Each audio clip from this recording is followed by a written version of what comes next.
and assembled company, and Louis, who has just joined us. Way! Welcome to the World Storytelling Cafe. And it's Friday, so obviously it's stories for children. And obviously we have someone fantastic. And the fantastic person we have today is, and I say today because we're global, we don't say this evening because that would exclude Baba C in Washington, D.C. And what we don't want to do is have any exclusions, or Terry Lott in Ohio, or anyone else that is listening from any of these outlying islands. I'm talking about lying islands. Happy St. Patrick's Day to all our Irish friends, and those of Irish heritage wherever they are in this world, or anyone else who wants an excuse for having a really good time today. Right, so, and without further ado, and without me whittering on forever, I'd like to hand the whole caboodle over to the whole shebang over to the wonderful, the amazing, the fantastic Sarah Lloyd Window. Woo! Thank you so much. From actually still light out there, South Mims, but I have got my light on in here and I have got the fire on because it will get cold soon. But we're in the delightful South Mims, and I thought I would start. It's not really a story, it's a thing, it's a thought. It's a where do the fairies come from?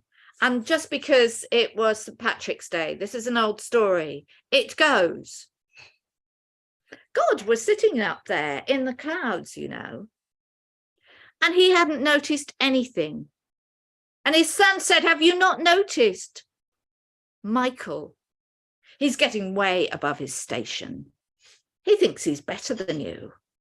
But God ignored it. Michael was always parading around. He was his favourite angel. He was so beautiful, so glorious, that he forgave him anything. But the son, he kept saying, have you not seen what Michael is doing? He's getting a whole band of people. And he was, for Michael kept saying, why are we still here, obeying the old man? We should get out and do what we want. We shall leave while we can. Eventually, the son got through to the father, and the father said, right, we must close the gates. And at that point, the gates of heaven were closed, and those that were out, and those that were in. But you see, some had gone down onto the earth with Michael and gone below to the land below. But some were still caught between heaven and earth. And they shot down when the gates were closed. They shot down onto the earth. They hid in holes in the ground. It is said they hid like stormy petrels. And stormy petrels are quite small. I didn't know that. But you can imagine them shooting down and dropping into the holes in the ground. So those were up were the angels above, and those that were down were the devils below. But in the middle, in the holes in the ground, were the fairies, or, as they are known in Ireland, the other folk. There you go. That's my little start for Ireland. But I'll go on with a traditional tale. Is it traditional? No, it's just a lovely tale. And I've used this tale a lot recently. I've suddenly realised my laptop's not plugged in, which is really going to be useful if it wanders off. So here where I live in Hertfordshire, we have a beautiful old chalk stream called the River Ivel. And the River Ivel is flowing from top to bottom for the first time this week in years. And that's because we've had rain and rain and rain. But this river has been destroyed by mankind. And so I've been going out and talking to young people and schools about Mother Ivel. And I've used an old Irish story to tell the story of why we should preserve the river and keep it going. there was a princess. Oh, she was an elegant, beautiful young woman. And she was in love with a young man, a knight, a beautiful knight, an elegant knight. And they would meet every so often. And they would smile and hold hands. They never did more. And they would share. And they would say that soon they would marry. But of course, things come in between a man and his love. War came in between the man and his beloved. And the young man was sent away to fight wars, as you often are. And so they were separated. So she would go to the place they always met, the river, and she would sit by the river and watch. Now, war is a dangerous place. War is a difficult place. And in the war, the young man was killed. And the story came back to his home that he'd been murdered and thrown in the river, which made it even more important to the young woman to sit by the river and watch. And the river became her whole life. Every day she would go and sit by the river in case her beloved's body passed by, and she could save her beloved's body. She could save some part of it. And days passed, and days turned to weeks, and weeks turned to months, and months turned to years, and soon that young woman was no more a young woman. And one day, she didn't come home. It did take people a while to notice because they were so used to her being by the river. She never came home. And they said she had slipped into the river like the beautiful spirit she was, to live like a giant fish in the river. And of course, once you tell that story, soon people see the giant fish in the river. They saw a beautiful white fish glowing in the reeds. They would see this beautiful large fish swimming up and down the river. They would catch a glimpse here and catch a glimpse there. Now, normally, fishermen would want to catch the largest fish, the biggest fish, the most enormous fish you have ever seen. But the people of that place said that while the fish was in the river, their beautiful princess was still waiting for her beloved and should be protected. But over time, the story changed slightly, and the beautiful white fish became the protector of the river. That beautiful white fish was the only thing that kept that river beautiful and clean and safe. So the people who lived on the banks of the river, they preserved it for the white fish. And when they saw the fish, they knew they were blessed. They were good. They were whole. And time passed, weeks, months, days, years. Until, of course, war came to the river. And when war came to the river, soldiers came to the river, and soldiers had no morals about silly local tales. There's a big white fish that's a princess. Whose leg are you pulling now?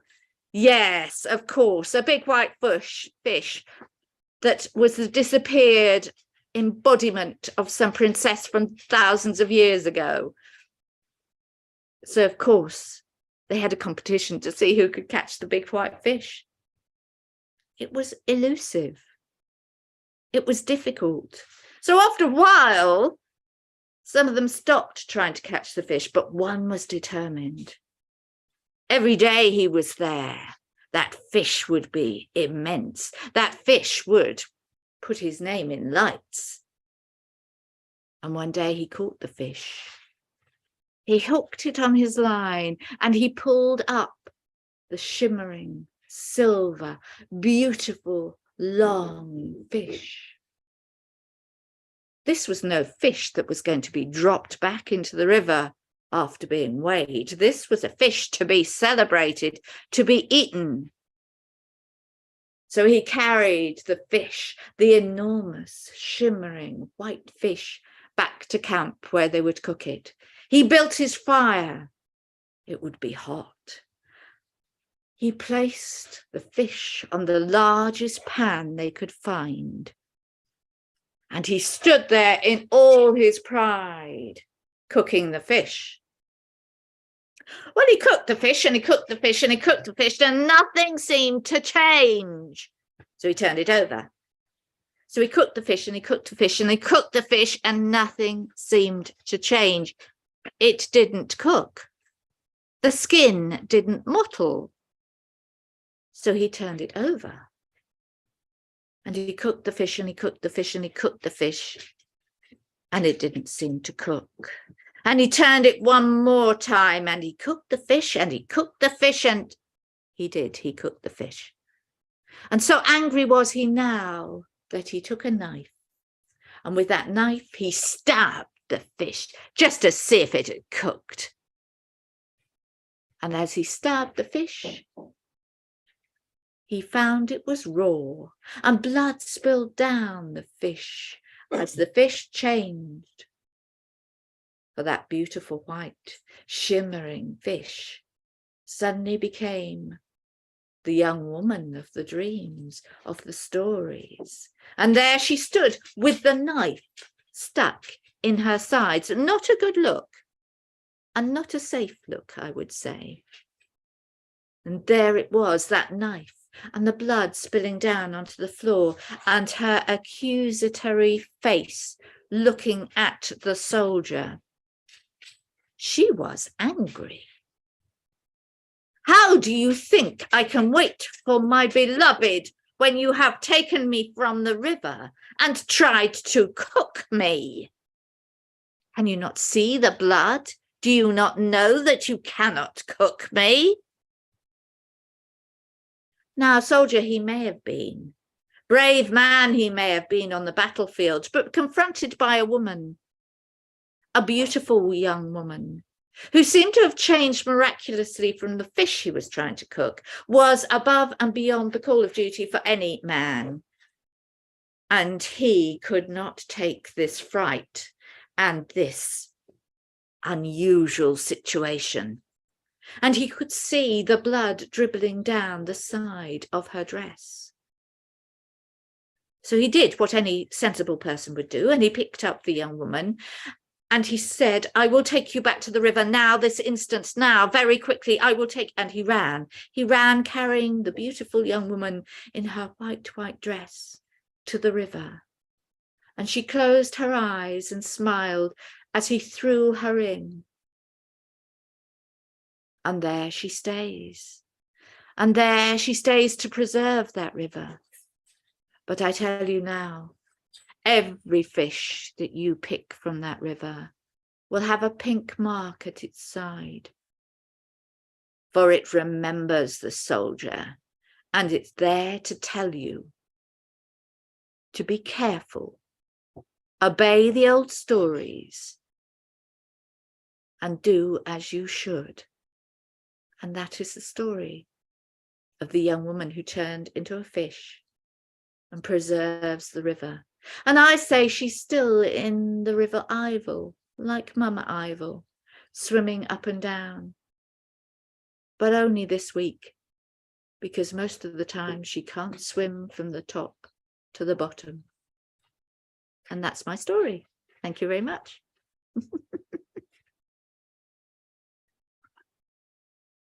I think it's very odd to go fishing and to put the fish back, but that is just my oddness on life. I mean, if you're going to fish, let's fish for the fish and eat it. Fish the poor thing out, hooking in the mouth and then throwing back in. I'm not sure that that's me. I'm not sure that's for me. Anyway, I think we need to move on from the fish in the river to the rabbit on the hillside. No, not a rabbit. It might look like a rabbit, but it is not. So here is my story from Dartmoor. We are up on the moor on Dartmoor, and the moon is out and shining down in all its silver glory. And there on the top of the hill is not a rabbit. Oh no, that is a hare. For the hare has long ears that are dark at the top. The hare has a long body. The hare runs, not hops. And the hare is tall and elegant. And this hare was sitting there on top of the hill in the silvery, silvery moonlight. And that hare is drying its ears. It's cleaning its ears beautifully. And it's moving its legs as if it was bathing in the moonlight. So beautiful is the moon that night. But suddenly, our beautiful hare stops. She sniffs and she listens with those big, beautiful ears, because a howl echoes across the moor.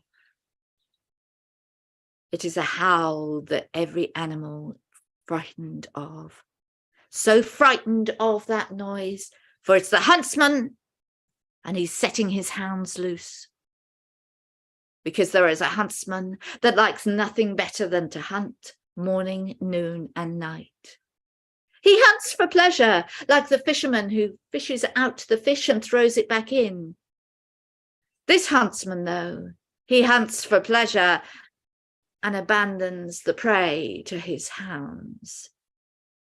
He doesn't feed his hounds, so now they are crying, they are shouting, they are howling. And that terrible noise echoes across the moor. And our hare sitting there suddenly knows she must run. She can smell them on the wind. The hounds are out, the huntsman is after something, and it'll be her if she doesn't move. So she sets off over the hill, gently at first, thinking they'll find something else first. But then she realizes they're on her trail. These are not your purebred hounds, a motley bunch, some big, some small, some tall, some short, some well kept and some rough and ready, and yowling and yapping and barking and howling, they race across the moor. They race across that moonlit moor, followed by the huntsman, shouting with glee, "Get 'em," he says, "get 'em." And over the hilltop, following the little hare, they go. And the hare darts, because you know the hare, it zigzags, trying to put the hounds off its scent. It zigs and it zags and it zigs until it sees a bunch of trees. Safety, it thinks, and it runs full tilt for the trees, bounding through the outer area into the middle where there's a clearing, and stops and rolls and bumps. And in the middle are a group of women, for it is their evening out. Now you may call them wise or cunning, or that other word, you know, the witch word, but they see themselves as women of various sorts having an evening out.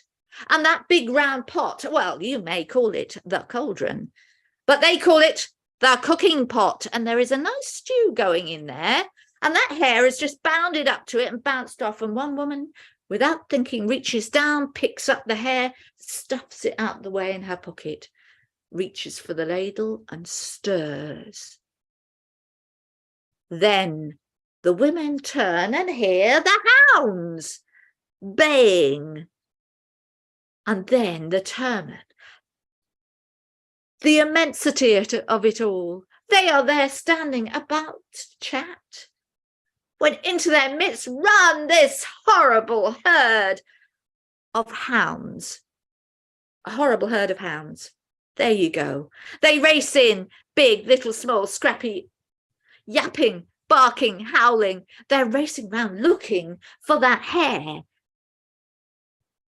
And the women are not having it. This is their evening of quiet. This is their evening without the family. This is their evening for a bit of peace and quiet without having to cook dinner. And the one with the ladle lifts it up and brings it down sharply on the nearest hound, followed by others who pick up anything they can, and soon that pack of ravening beasts is cowering behind their master, who has walked into the middle, to be greeted by a line of women looking at him. And there is nothing worse than a line of women looking at you when they are grumpy, annoyed, and very disturbed. At which point they tell him in no uncertain terms to leave. And if he wants to hunt on another patch of the moor well away from them. And strangely enough, so shocked is the huntsman that he does. He turns and walks away, thinking there is far too much trouble for him. But that is not enough for the women. They feel disturbed. They feel that this is not acceptable behaviour. The moor is for everyone. And if you want to go on the moor and hunt, you should be more careful of others who are doing nice, quiet evening chats and stews and perhaps a bit of magic, but only careful magic, very careful magic, perhaps a charm. So they decide to get together in a week and discuss it. A week goes by and their anger has not diminished. And they have a plan. They discuss it with each other as to who is the best shapeshifter. And they choose a young woman, recently married, who is good at the art. And she chooses to shift into a hare. They feel it's sort of circular in its ideas. This started with a hare, this will finish with a hare. And so the plan is set. And 2 weeks from the first time, a new hare sits on top of the hill. This hare stands up tall, stands and shakes herself, as if she can make her smell dissipate across the moor to where the huntsman and his hounds are. She stands and she waits, and she waits, and she waits. She hears the hounds, and she does not move. She hears their baying and their hollering. And suddenly, she can see them coming up the hill. And she sets off. She zigs and she zags and she zigs and she zags and she hides and she waits and she speeds up and slows down to bring them across the moor to where her friends are waiting, zigging and zagging, slow and fast. Quickly she's setting the trap for the hounds and the huntsman. They are drawn into a copse, a small copse down in a dell with a river at the bottom, where the hare runs across and back, dragging them into the centre. Then she leaps into the river and up into a little cave. And there they are, hounds and huntsmen, down in the bottom of the dell. And up above arise the wise women. This time they haven't been waiting to chat. This time they've been waiting for the huntsman, and they stand there and they send their spells out towards him, and their spells push him back out of that little dell, up onto the top of the hill, where he's cast into stone, 3 times his normal size, with the biggest nose. That is the most insulting bit. He has the biggest nose ever. And there he is stuck, forever and ever. The huntsman and his hounds turned to stone. Even now you can go there, go to Dartmoor and look for the huntsman's stone. There it is, frozen on the hillside. And there might still be a couple of witches wandering round, cunning women, wise women on the moor, laughing. Do not test a wise woman on her evening off. Thank you.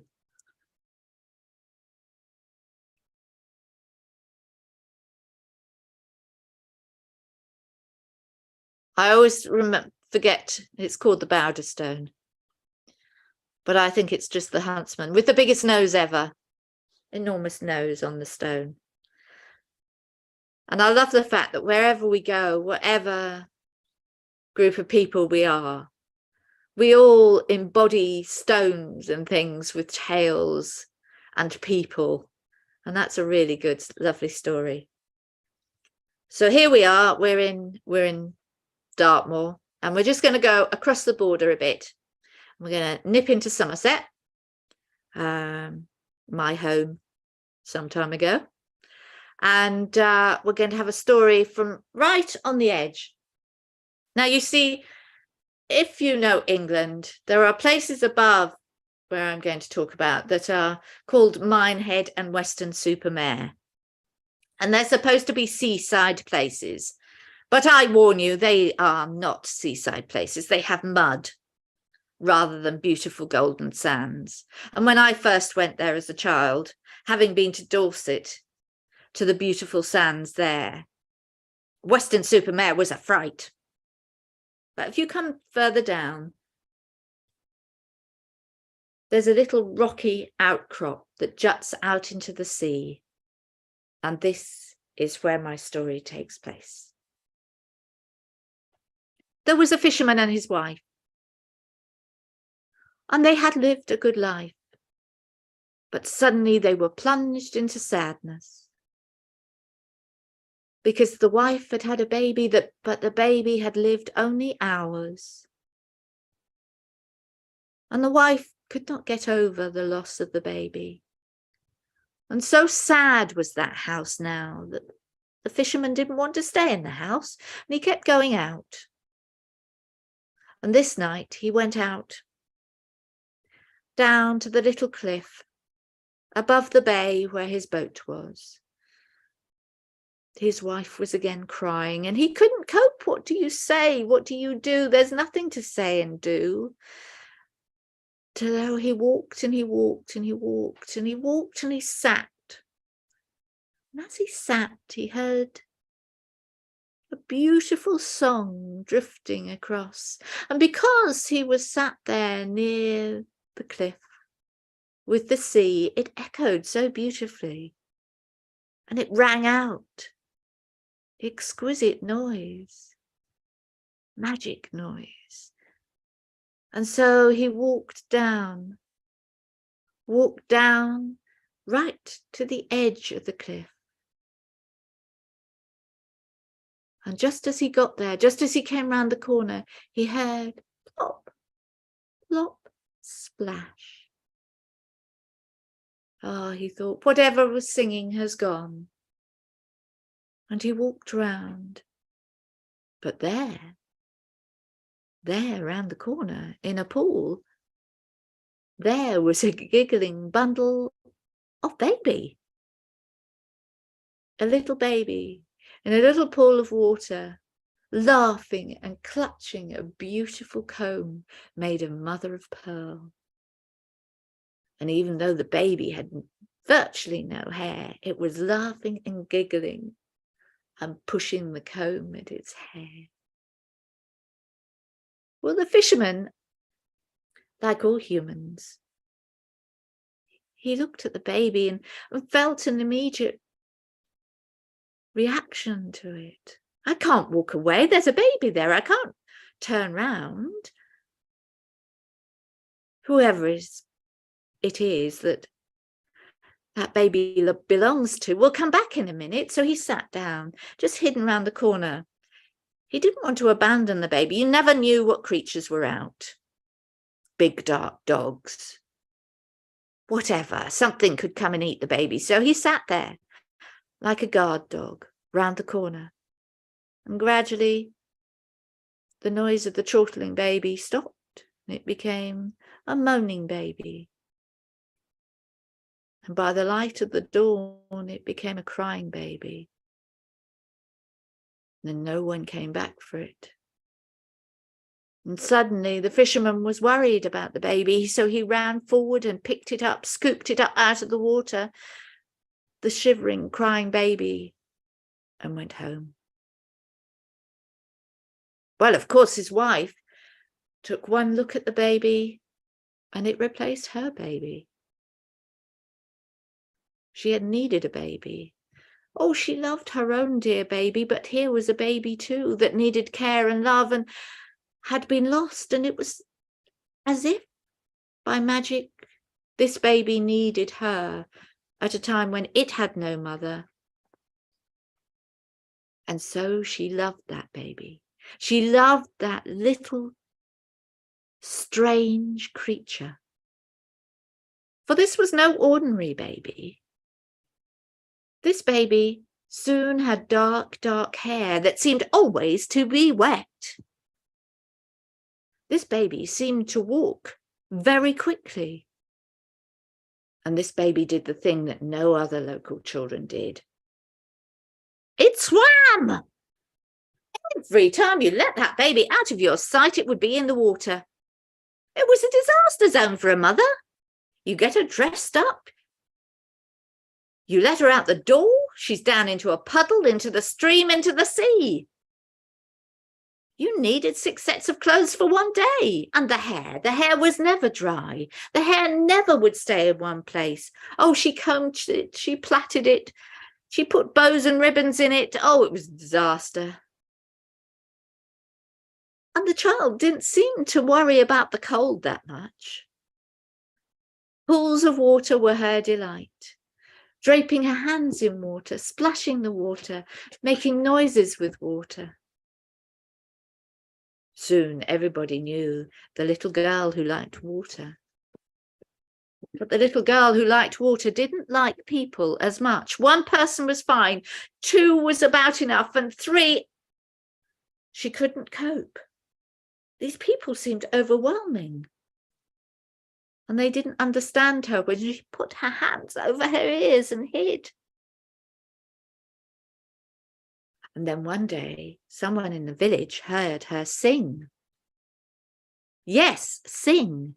Sing beautifully, like some ethereal creature. Oh, only a few notes.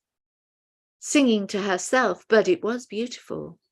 And soon word got around. And of course, word gets to the vicar.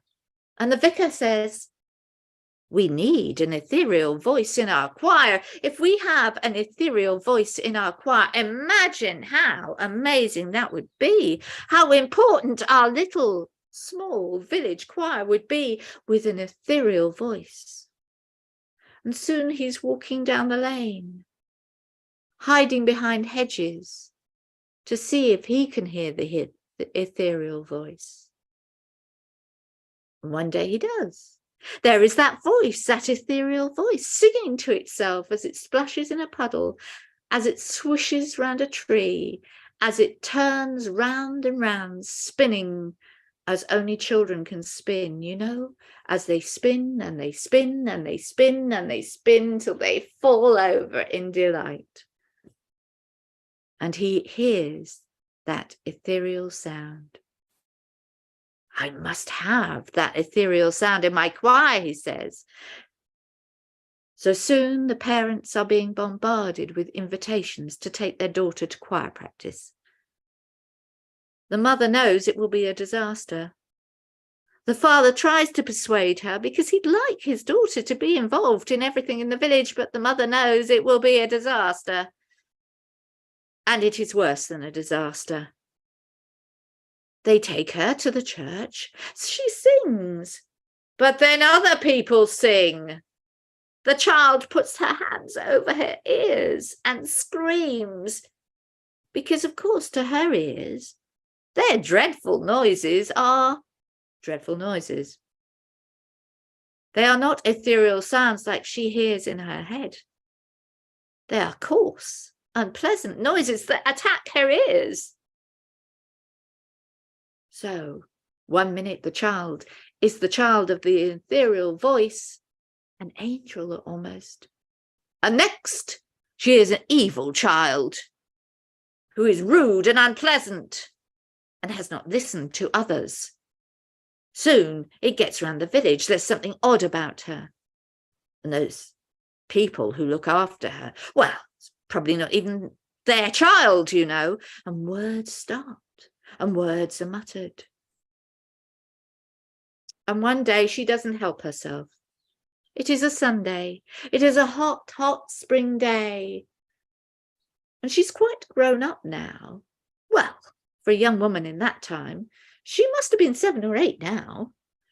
And she walked into the village on a Sunday morning and she saw the village pond shining there in the light, in the heat.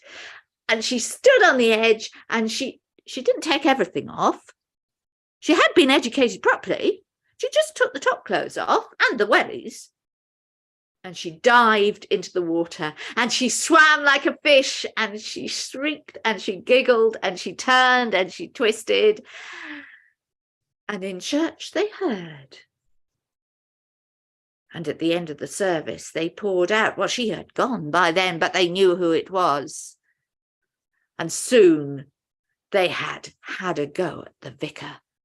It is a witch now, you know. That child is going to be a witch. We have to stop it now.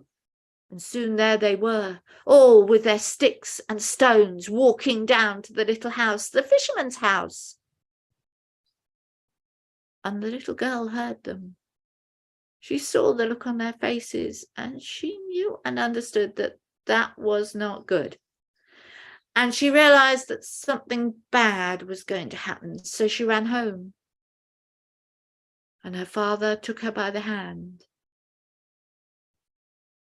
And he took her out the back door, telling the mother, keep them occupied. And the father went to the shed at the back. And there on the shelf was the mother of pearl comb, that little comb that she had carried in her hand when he first picked her up. And he gave it to the little girl. And he combed her hair. And it sang through her hair. And she knew who she was. And she ran to the sea. She ran to that little bit of cliff. And she looked at the water. And she held tight to the comb. And she dived in the sea. And the fisherman waved, knowing she was safe. And him and his wife, they occasionally got the odd fish at the door, a present, a pearl, a shell, so they knew she was safe. But they never saw her again. And in Somerset, that little girl would be called not a mermaid, no, a sea Morgan. A sea Morgan from off the coast of Somerset. Thank you.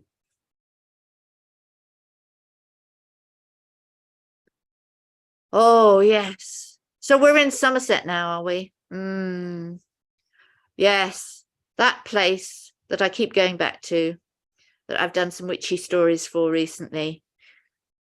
And that place where there's some interesting and odd stories that creep about the hillsides. And we're not just talking about Glastonbury Tor, because you see there's also Cadbury Camp and there's the hill behind Wincanton, which has its own secrets.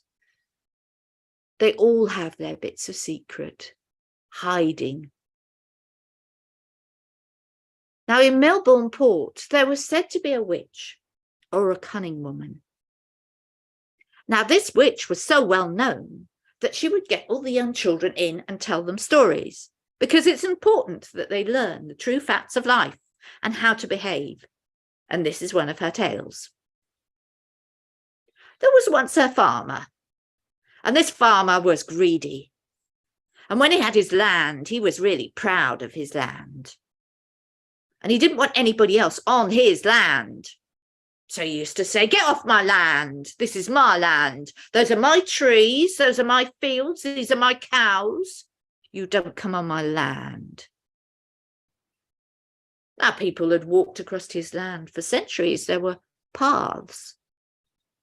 But somehow he managed to be there most days, threatening people with the dogs. And every night he would walk round his land, checking it was safe from others. One day, as he walked round, there was a big black crow sitting in the tree. And he shook his fist at the crow because it was on his tree, the bit of the tree that was in his land. Get off my land, he said. And so riled was he got his big stick and he hit the tree. As he hit the tree, for some reason, I'm not quite sure why, the bird fell out the tree around and around and around and dropped right in front of him. Ha ha, he said, and he picked up his stick as if it was a golf club. And he lifted it and he thwacked that bird over the field, tumble, tumble, tumble, crash. And he laughed and he laughed and he laughed. And so much did he laugh that he closed his eyes. Because when he opened his eyes, there was a little man stood right in front of him, looking at him and saying, that is not nice. It's not good manners, you know. That bird, it did nothing to you. Wasn't even on your land, it was on the tree. And as there was one little man in front of him, suddenly there was two, there was three, there was 10, all of them looking at him in the eyes, although they were smaller than him, saying, that is not nice, you know, it is not polite, it is not good manners. That bird did nothing to you. We think you should be taught a lesson. And they looked at one another and they grinned and they chortled and they said, a race, we shall have a race. And suddenly, from the farmer did not know where, little, small, short ponies appeared. And each one suddenly had a small man sitting on top. One horse was left, barely a horse. A rough horse, and they hauled the farmer up on top, shoved him on top, and his feet, well, they were dragging on the ground. But the little men, they cuddled up so close on their ponies, they lined up. A race, they said. And as the poor farmer looked out over the fields, he could see a line of lights extending across his fields into the next fields and the fields beyond. Somebody stood up with a big flag and shouted, go. And they were off, and the farmer could do nothing but race with them. Over the fields, over fences, over dikes and rivers, they raced and they raced and they raced throughout the night, shouting and screaming, pushing and punching and tugging at that poor farmer. Every time he slipped one way, they would shove him up the other side. When he almost fell off, that somebody would be behind, heaving him back on the pony, and his poor toes dragging on the ground, across the ground, as they galloped and galloped and galloped. Well, the stars were ebbing away. The morning light was coming up. As suddenly there appeared a finishing line, a tape across a gateway. And all the little men seemed to be racing full tilt towards it, with the farmer in the middle, galloping, galloping, galloping, screaming, shouting, hollering, laughing.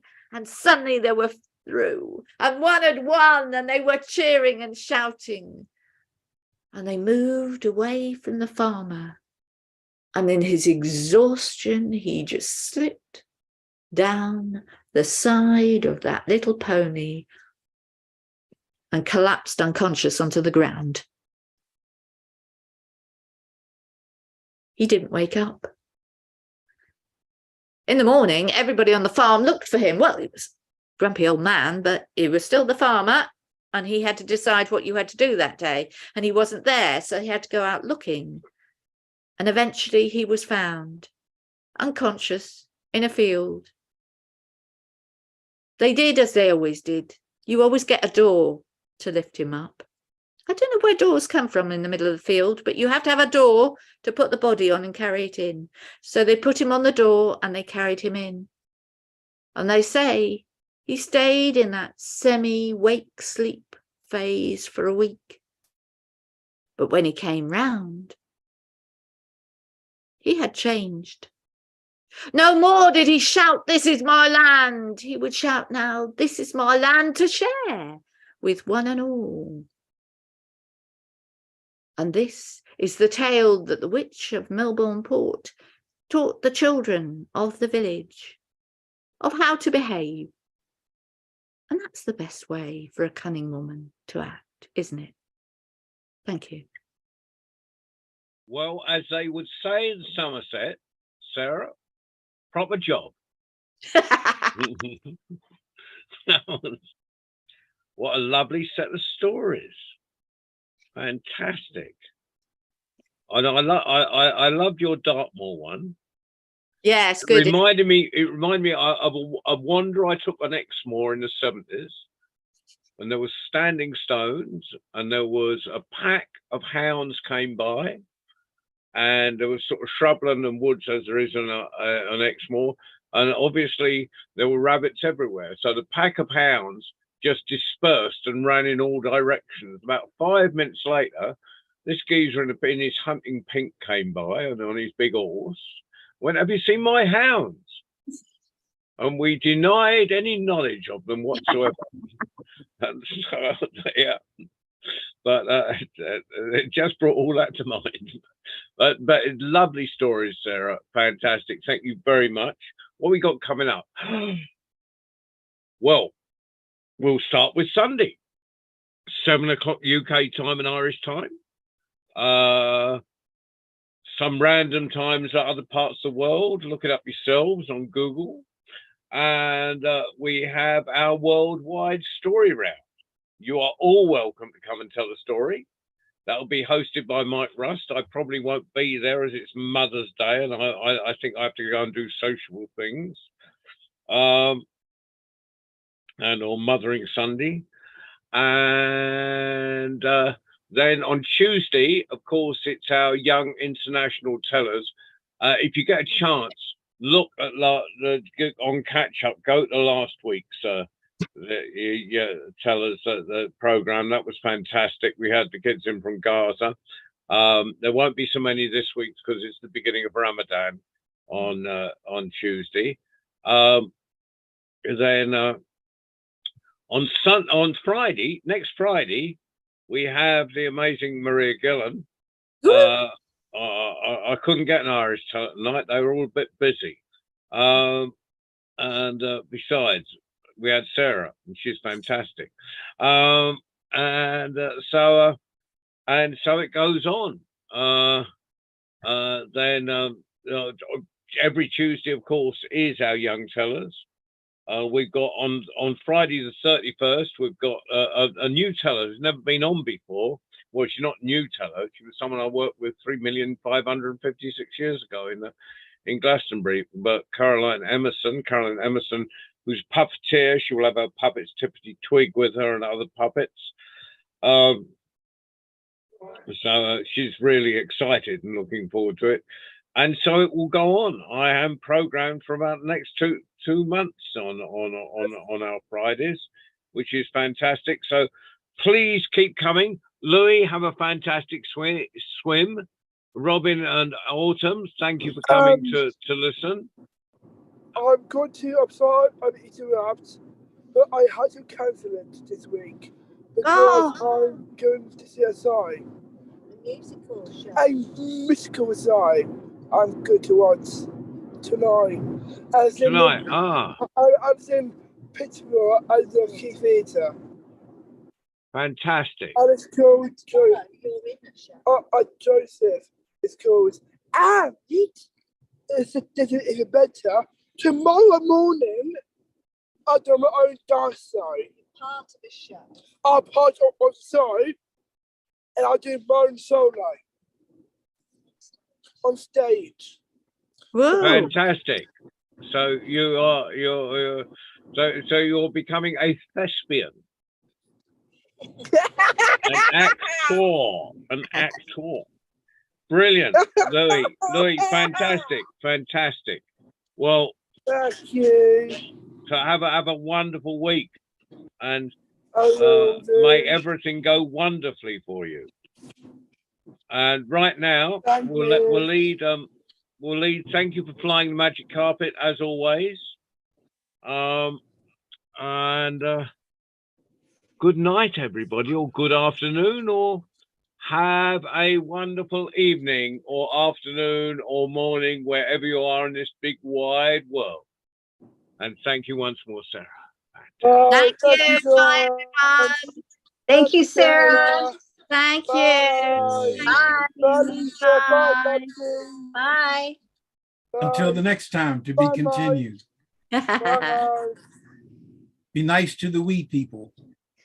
Yes. Yeah. All right, Waleed. See out. I don't know why he likes me to say that, or why I keep doing it. Bye, everyone. Take care, Lisa. That's my sister. I have a sister named Lisa. All right, everybody. Take care.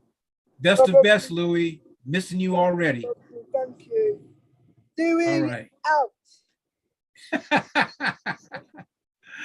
See out.